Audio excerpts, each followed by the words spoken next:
Sabe qual é o pior erro que Flávio Bolsonaro pode cometer na sua campanha antes mesmo dele abrir a boca como candidato oficialmente falando? Não é proposta ruim, não é time ruim, é colocar a pessoa errada atrás da câmera. E é exatamente sobre isso que a gente vai conversar hoje. Eu sou Stefan, especialista em campanhas políticas. Pensa comigo, a gente vive numa época de muito PhD de palpite na política.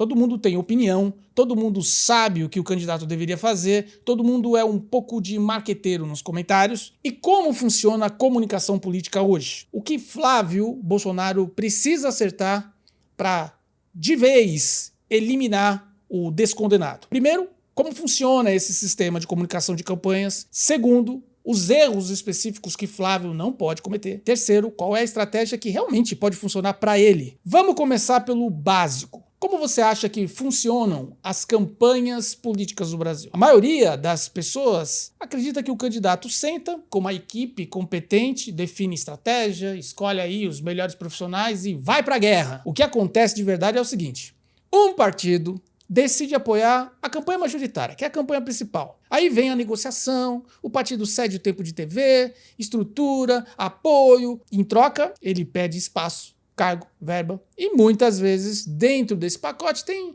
algo embutido. Uma conversa tipo, sabe, eu tenho um moço, um marqueteiro que trabalha pra gente, você não acha que ele podia estar na sua campanha? Esse é o recado. O candidato, muitas vezes, nem percebe o tamanho do erro que ele está cometendo quando ele aceita uma indicação sem ter uma escolha definida. Comunicação política de alto nível envolve pesquisa constante, tracking diário, que é uma fotografia de como o eleitor está reagindo a cada movimento, matriz argumentativa, estratégia de narrativa. E quando você coloca alguém que não domina esse método, que chegou ali por um arranjo político e não por competência, você está entregando a eleição de mão beijada para o Lula e cachaceiro. O Brasil é continental.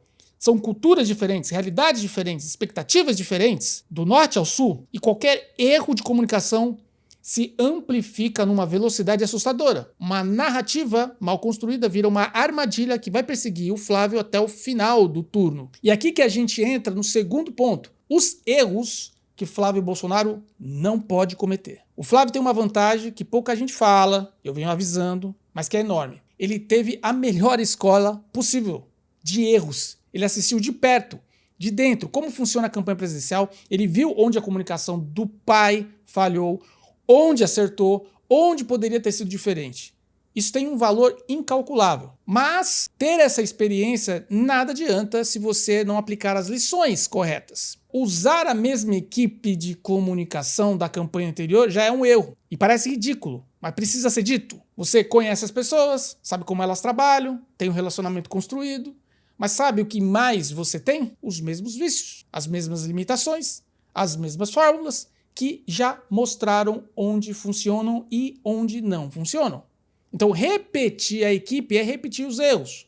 É simples assim. O segundo erro, e mais sutil, é igualmente perigoso: contratar profissionais oriundos dos adversários. Cara, é uma coisa chovendo molhado, mas eu vou te explicar por que isso não deve ser feito com um exemplo concreto. Durante um tempo aí saiu uma informação que profissionais aí do staff do João Dória, o ex-governador de São Paulo, estaria sendo cotado para trabalhar com o Flávio. Agora pensa comigo, qual é o problema disso? Primeiro, competência. Trabalharam numa campanha que foi derrotada na própria base antes mesmo do segundo turno. Aliás, o Dória nem foi candidato. Segundo, cultura. Eles carregam uma visão do mundo que não combina com o projeto do Flávio.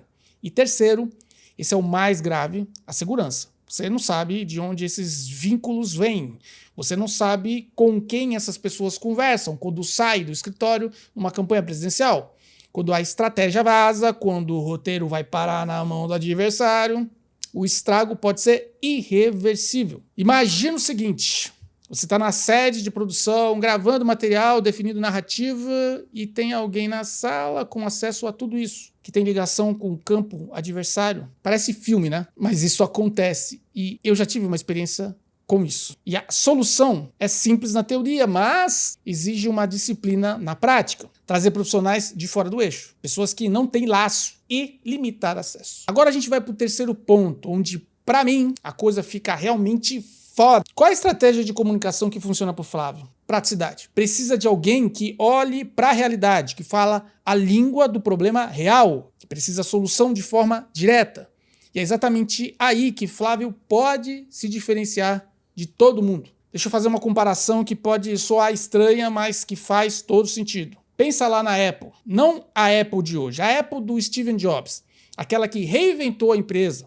Porque a Apple conquistou o mundo, né? Não foi porque ela era mais técnica que os concorrentes. Não foi porque era mais explicativa. Foi porque ela era prática, minimalista, direta. Ela dizia, aqui está o problema que você tem, aqui está a solução. Pronto, acabou. Agora você colocaria o Lully Biden da Silva, que vive de discurso complexo, de retórica ideológica, de linguagem que ninguém entende bosta nenhuma, para ser CEO da Apple? E o Brasil, uma empresa grande, e tem que ter esse DNA. Você entendeu? O Brasil precisa de um CEO, mas não é o Tarcísio que tentaram inventar, é o Flávio. E o Flávio tem que transmitir isso. Não é sobre ser mais esquerda ou mais de direita. Na hora de disputar o voto, entendam bem, é sobre mostrar que tem um Brasil que precisa funcionar. Isso alcança o eleitor de direita, de centro e aquele que está cansado da bosta do PT. E aí vem uma coisa importante que muita gente da direita não quer ouvir, mas eu tenho que falar. Que a gente quer vencer. Um futuro governo de Flávio vai ter que governar para todo mundo. Vai ter que governar para a gente que votou no PT. E a comunicação já começa a preparar esse terreno.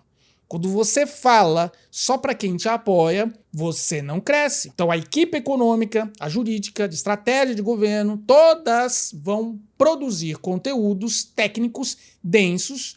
E a comunicação tem o papel fundamental de traduzir todas essas informações. Esse eleitor não precisa do relatório de economista, ele precisa de uma frase que diga: a gente sabe qual é o problema, a gente sabe como resolver. Menos é mais. Uma comunicação otimizada, cirúrgica, que não fala por falar, que não enche de palavrão ideológico, que não entra na briga de narrativa com o adversário toda hora. Porque quando você fica reagindo ao adversário o tempo todo, você deixa o adversário pautar a conversa. E isso está longe da estratégia ideal. Flávio precisa ser o candidato que representa a virada de página. Não uma virada que nega o que veio antes, mas uma virada que diz: a gente já viu esse filme, a gente sabe onde termina, agora a gente quer um filme diferente. Uma linguagem nova, um Brasil novo, uma perspectiva nova. Sem ficar preso no que aconteceu em 2022. Sem ficar remoendo o que deu certo ou errado no governo anterior. Olhar para frente, sempre para frente. Porque quem fica olhando para o retrovisor está governando o Brasil. O Lully Biden da Silva. Agora eu quero ler nos comentários, saber a sua opinião, o que você achou desse vídeo, se você concorda com essa minha tese. Por favor, quero ler os comentários. Me diga também de onde você está escrevendo. Para mim é muito importante. Se você não é inscrito no canal, você está esperando o quê? Uma peça de picanha para você? Ah, para com isso, meu. Vai, se inscreve nesse canal, me ajuda. Eu faço vídeo todos os dias aqui, entrego de bandeja para você uma informação cabulosa, hein? Tá? Para você ficar municiado. Então me ajuda aí, beleza? Que Deus abençoe sua família, a vida das pessoas que você ama. Que Deus salve o nosso Brasil.